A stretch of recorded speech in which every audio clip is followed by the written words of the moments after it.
Hola, ¿qué tal? Muy Hola Nelly, ¿cómo buenas estás? noches, ¿cómo están? Estoy muy contenta porque estamos aquí con dos grandes amigas, colegas, colaboradoras, felices de coincidir en este espacio.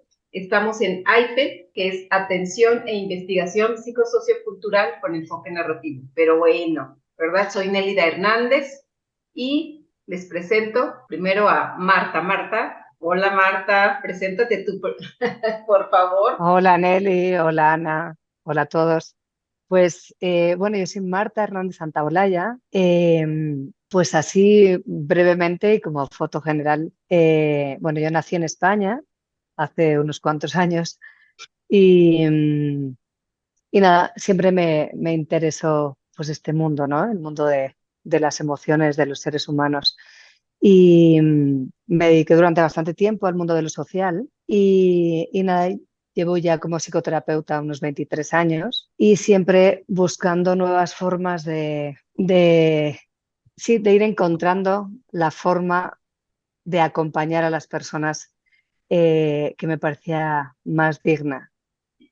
Y nada, bueno, y en este recorrido encontré las prácticas narrativas y nada, lugar que nos tiene aquí, ¿no? Como amigas y compañeras.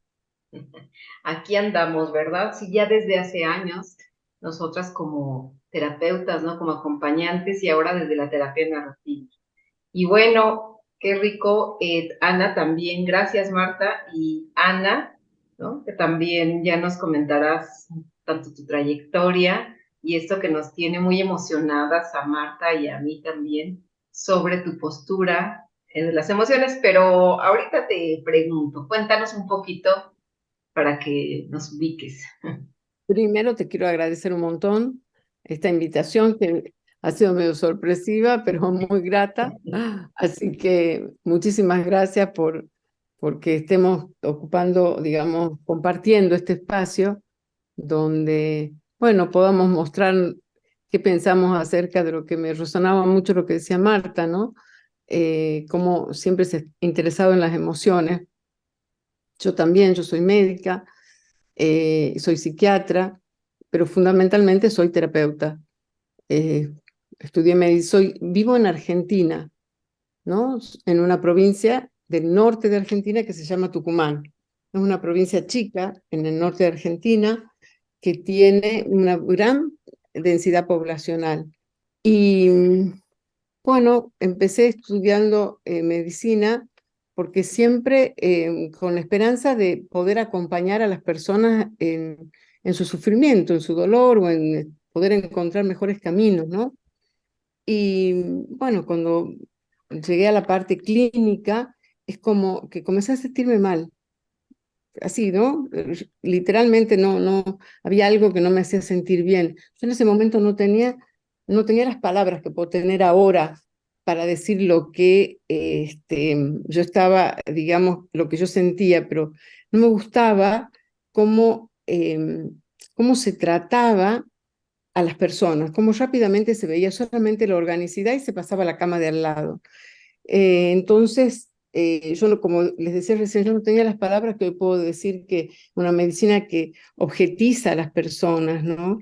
Que las pone en el lugar de objeto, una medicina que hegemónica, en la cual me hizo que en la medida que me recibí buscara el camino de la psiquiatría, pensando que la psiquiatría iba a poder encontrar respuesta al dolor emocional de las personas, ya que desde chica, para mí el dolor emocional de las personas ha sido algo como que ha calado muy hondo en mi vida, por situaciones que quizás he vivido, ¿no es cierto? Me han llevado a estar muy atenta a eso. Pero en la psiquiatría tampoco encontré respuestas, porque de nuevo el diagnóstico, la patologización, de nuevo la objetización de la persona, la jerarquía del psiquiatra que sabe, que tiene y que se patologiza, ¿no?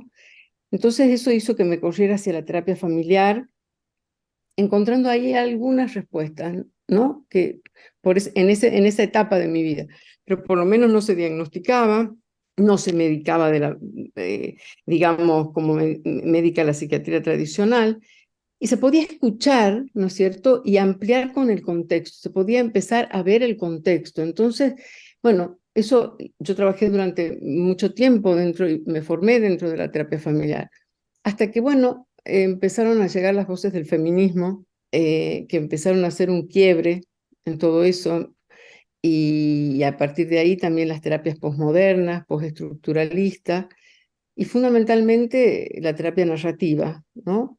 Donde ya salíamos de ver a la familia como una estructura familiar que generaba disfunciones, sino para poder ver cómo los seres humanos somos socializados en contextos donde eh, hay discursos sociales, políticos, culturales que nos van construyendo, ¿no?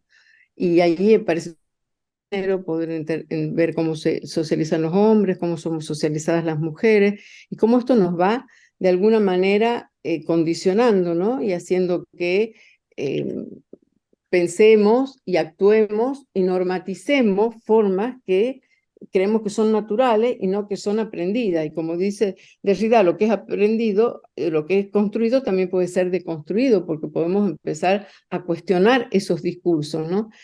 Bueno, con toda esa trayectoria y todo ese camino brevemente tratado de explicar en este tiempito que estamos teniendo acá, yo les diría que empecé, digamos, como en la práctica clínica, a observar, sobre todo en las mujeres, que es lo que más me gustaría que charlemos entre las tres, cómo las mujeres somos sobrepsiquiatrizadas, ¿no es cierto?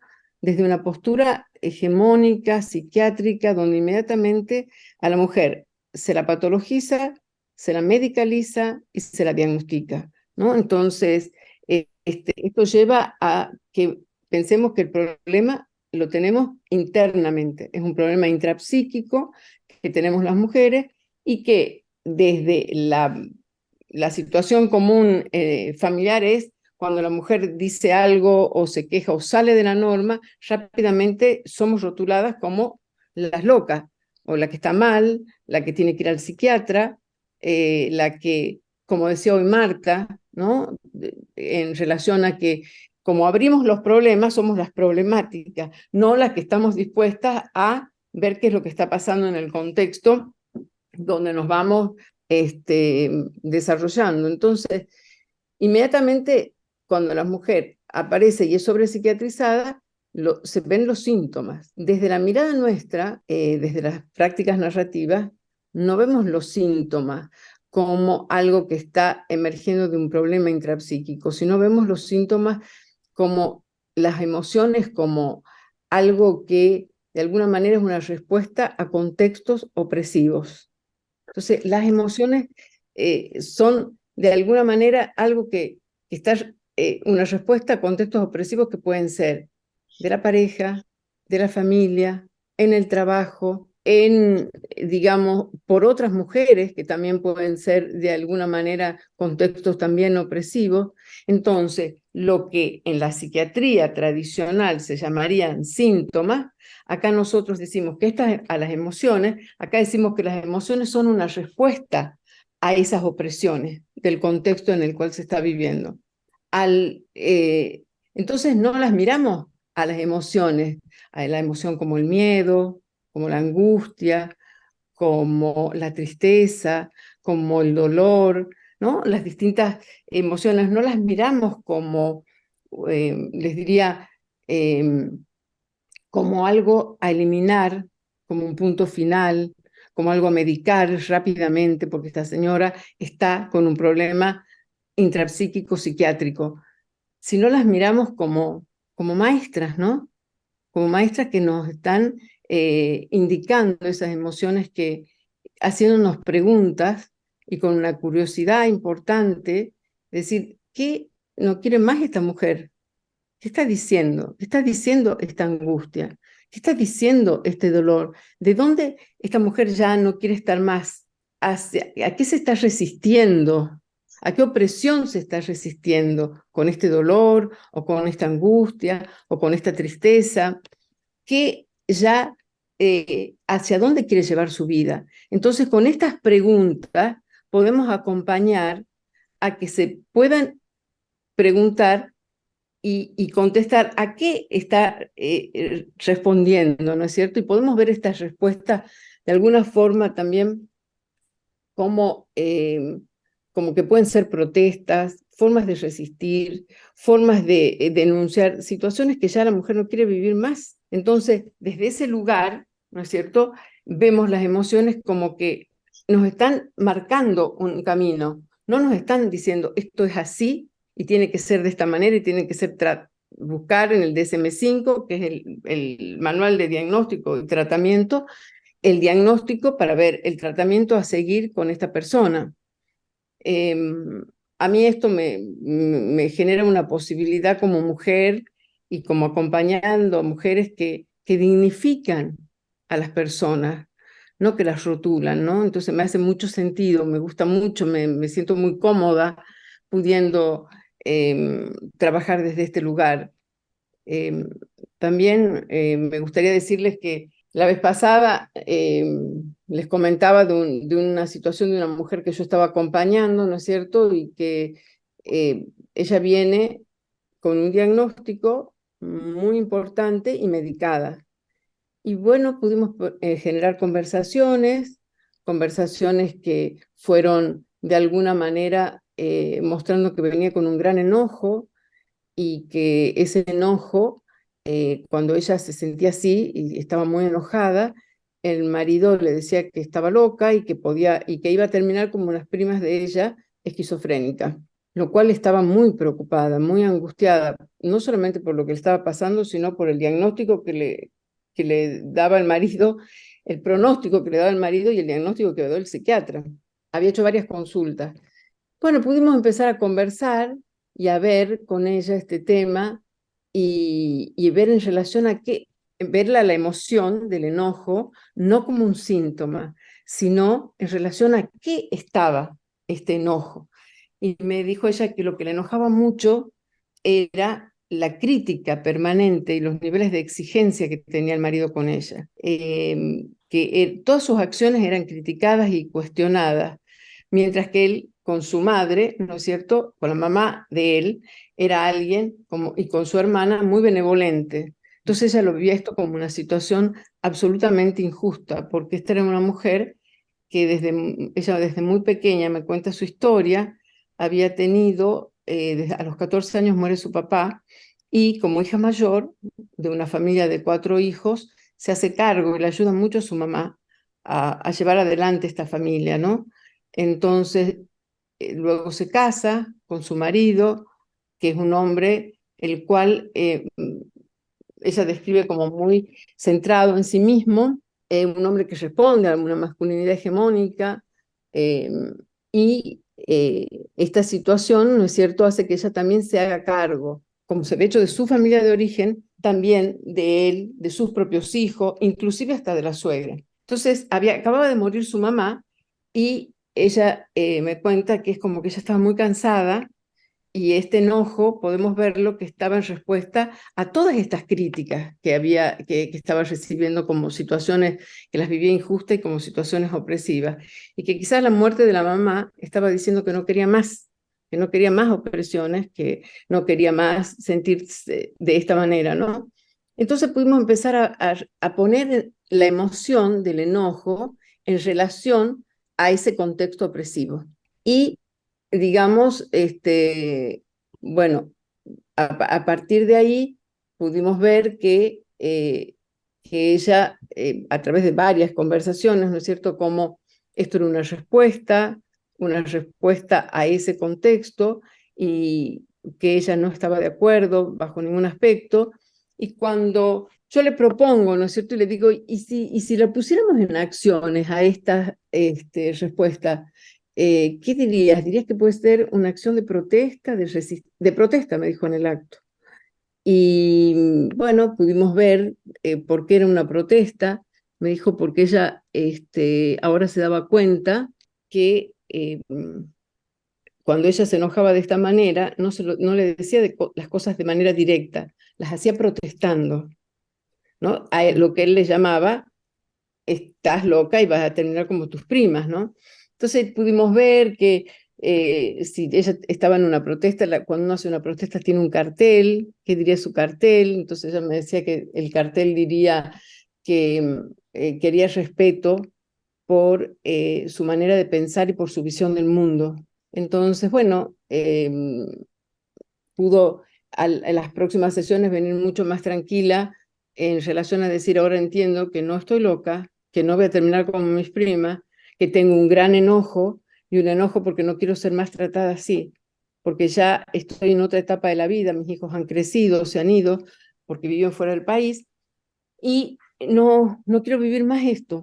Entonces, yo para hacerles una síntesis, ¿no? de todo el proceso terapéutico, pero en definitiva, también pudimos hablar dónde ella, en qué espacios ella había conocido el respeto por su visión del mundo y por su forma de pensar. Me dijo que en su escuela, en la escuela secundaria, cuando iba a la universidad, que ella sentía que tenía voz, que la fue perdiendo de a poco en la medida que se fueron quizás respondiendo ella a todos esos discursos que por ahí nos van eh, llevando a las mujeres a tomar responsabilidades, ¿no es cierto? Como hablábamos hace un rato, y que nos van limitando y encorsetando y confundiéndonos con esta psiquiatría, ¿no es cierto?, que responde, o con esta psicología también, que responde a la estructura patriarcal, ¿no?, donde se patologiza,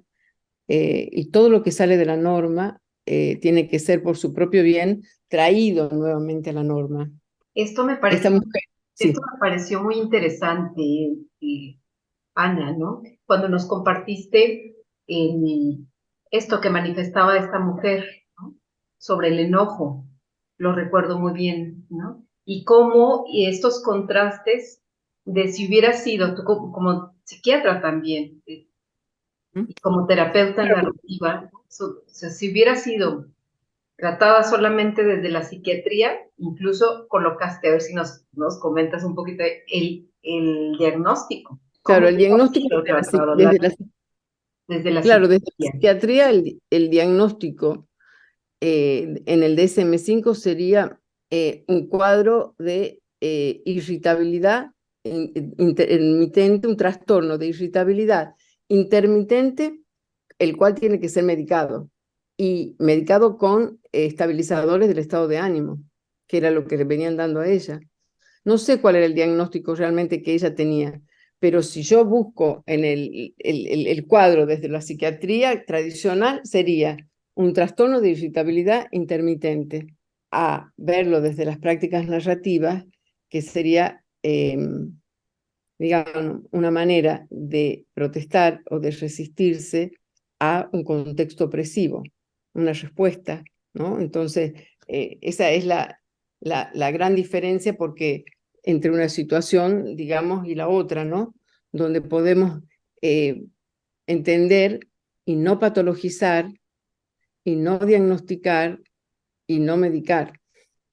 Esto, ¿no? ¿Qué nos está diciendo, ¿no? Ese enojo, ¿verdad? Ver las emociones con ese respeto, ¿sí? ¿Qué nos está diciendo? ¿Por qué apareció ese enojo, como lo mencionas? ¿Qué hay? ¿Qué está diciendo? ¿Qué ha sido transgredido? ¿Qué es tan importante para las personas, ¿no? Y desde ahí te fuiste, desde ahí, como desde las prácticas narrativas, a ver a esa persona, a escucharla, ¿no? A ver todo esto que le está, así que le ha sido dolido, transgredido, ¿no? También, Ujú. que seguramente se ha sentido contigo también muy acompañada, ¿no? Vista. ¿Cómo Por lo ves? menos, por lo menos, digamos, ha sido como la intención, ¿no es cierto?, de poder acompañarla hacia un lugar de mayor dignidad para ella. ¿Tú qué opinas, Marta? Pues nada, me encanta escucharos.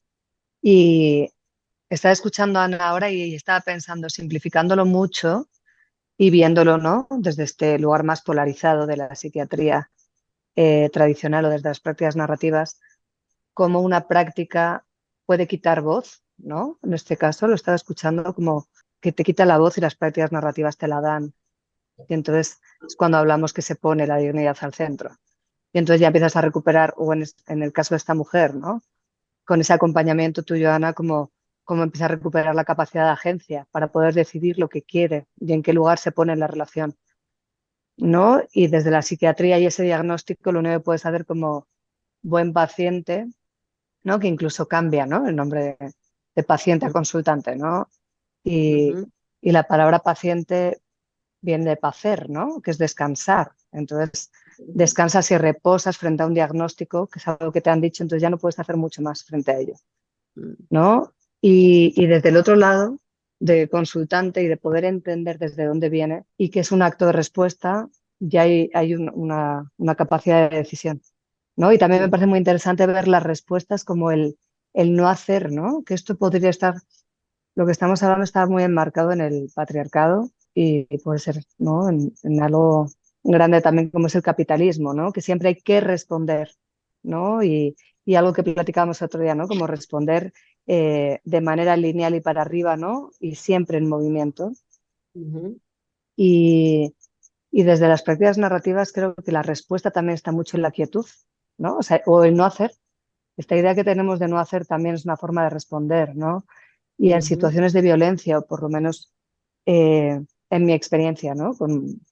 Con otras mujeres, o bueno, o en mi propia experiencia de vida también, eh, cómo debilita el pensar que no has hecho nada, ¿no? Es como pasó esto y no hice nada. Y hace poco yo escuchaba una metáfora que me gustaba mucho. Es una profesora española que les explica a unos alumnos, me parece que son de secundaria, les habla acerca de la violencia y del círculo de la violencia y de esos escalones. ¿Vale?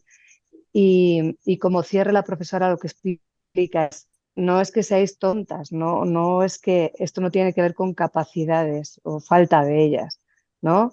Y entonces les explicaba, dice, bueno, es como si tú pones en una ollita con agua a unas ranas, entonces tú les pones agua ujú, templada con una palmerita, ¿no? Les das de comer, entonces están a gustísimo y de ahí no se van a salir, pero poco a poco les va subiendo el fuego.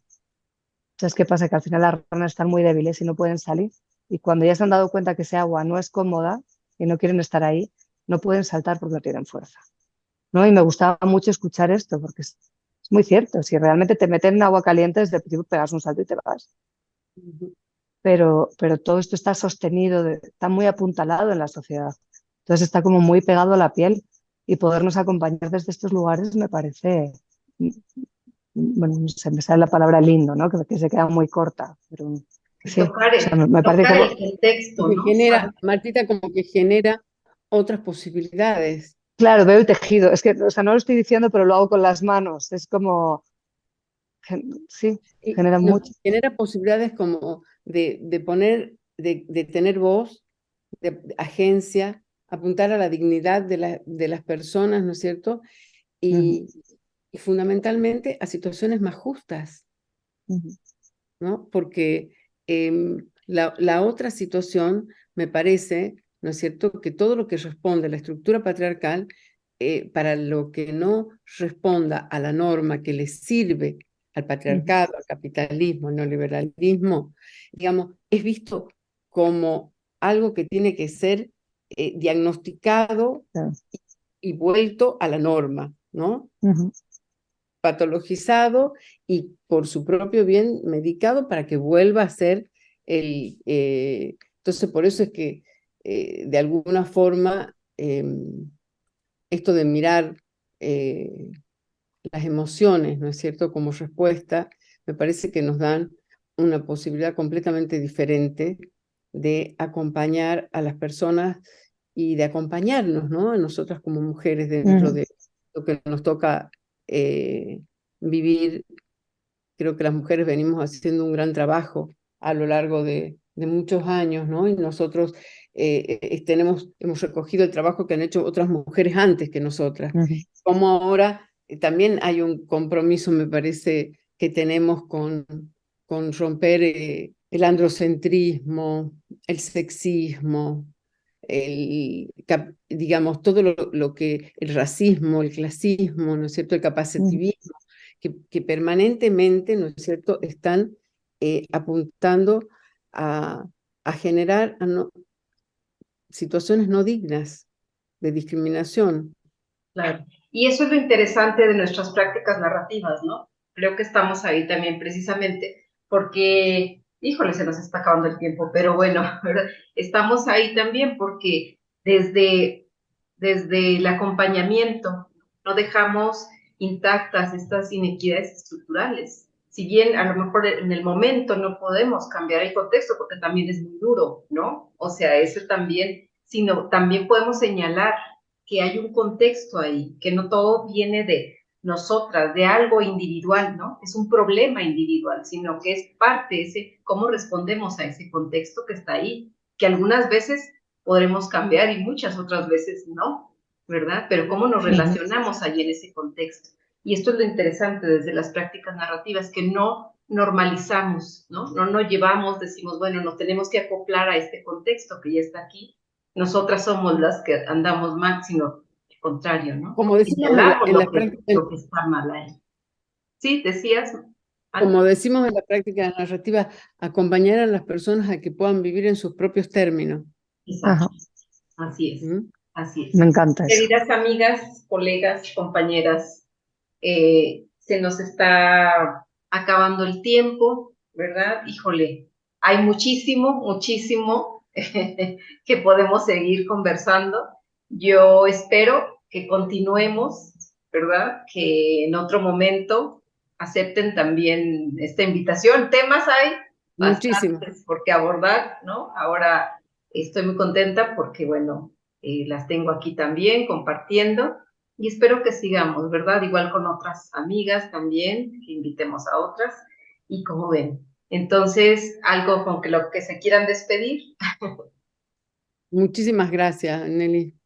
Muchísimas gracias porque me parece que estos espacios son espacios que sensibilizan, ¿no? Y que uno también tiene el compromiso y la responsabilidad de generar sensibilizaciones en un contexto tan árido como es el contexto patriarcal. Muchas gracias, Ana. Nos quedan Y que algunos esto minutos. es un ejemplo de los principios éticos y políticos de las narrativas, ¿no? Entonces, bueno, agradezco muchísimo el espacio, Nelly, por la invitación, Ana, por escucharte como siempre y besitos. Muchas gracias. Hasta la próxima. Abrazos. Chao. Gracias. Gracias.